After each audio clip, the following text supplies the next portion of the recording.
Welcome to A Mason's Work, the podcast where we review Masonic symbols and illustrate how they can be used to solve problems in everyday life.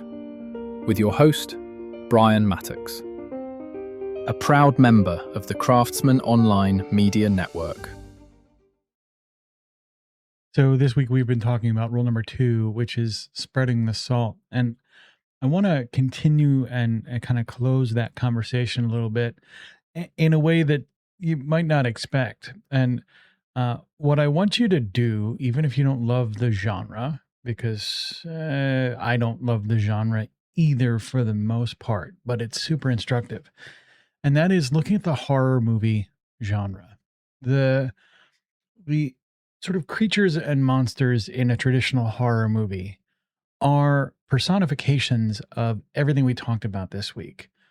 For example, vampires have no life of their own, so they have to take it from other people. Zombies have nothing to contribute. They literally are brainless, brain-consuming monsters. The ghosts are, essentially living on prior achievements and trying to have this solve unresolved issues, right? And werewolves are these sort of, we'll say, not to trivialize it, but almost like a bipolar kind of like, hey, they're fine one day and savage the next. Dr. Jekyll, Mr. Hyde, all of the kind of standard movie horror tropes are effectively kind of symbolic interpretations of the stuff we've talked about this week. They are conceptual spreaders of the salt, and in their wake, there is nothing left. When the zombies have feasted on all the people, everyone is zombies. Nothing grows in zombie world. When the vampires have eaten everyone, there is nothing but vampires, and they can't really kind of eat each other.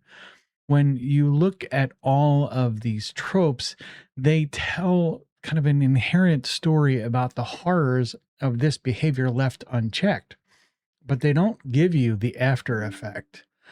And what I can tell you is that you know what that wasteland looks like. You know what it's like when people don't allow other folks to have achievements, or they don't, participate in a way that's collaborative and engaging and supportive.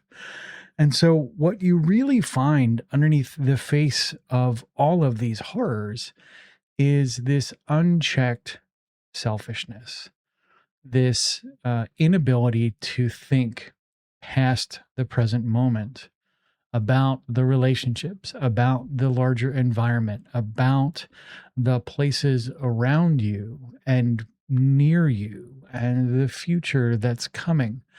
You don't have that ability to think, and because your needs in the moment are sabotaging that, right? So when we talk about spreading salt or spreading poison, you'll find that you're doing these things because a part of you is yearning to have a need met or some unsated desire satisfied. So when we look at these things, understanding that these behaviors are sort of likely within all of us, and yet at the same time, you can rise above them. You can become a better version of yourself and grow past this insatiable desire to be the best person in the room or be the one that's most charming and, can make the funniest jokes and things like that, or be the one who has all the answers. When you move past this egoic sort of drive and selfishness, you begin the process of moving from spreading salt and spreading poison to genuinely spreading brotherly love. When you can take joy in someone else's achievements and someone else's great ideas and start to build together, you begin the process of moving past these savage zombie hybrid creatures of our own ego and into a future where we're working together, where we're collaborating and building stronger outcomes. So the challenge here isn't necessarily kill all zombies. It's understand when you become one. What does it look like? How does it feel? And what could you do, perhaps, to breathe a different kind of life into the conversations and relationships that you're in. See you next week. The views represented in this podcast are those of the speaker alone and are not representative of any grand or subordinate lodge.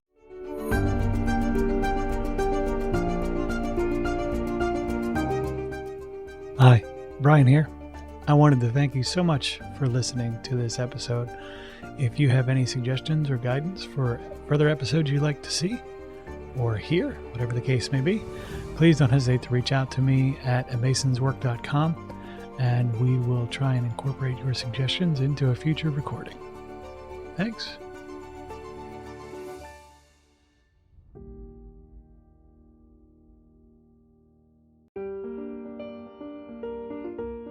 Freemasonry teaches us that the true work is within, a lifelong journey of reflection, discipline, and discovery. At A Mason's Work, we help Masons bring out their best selves through meaningful self-inquiry and symbolic practice.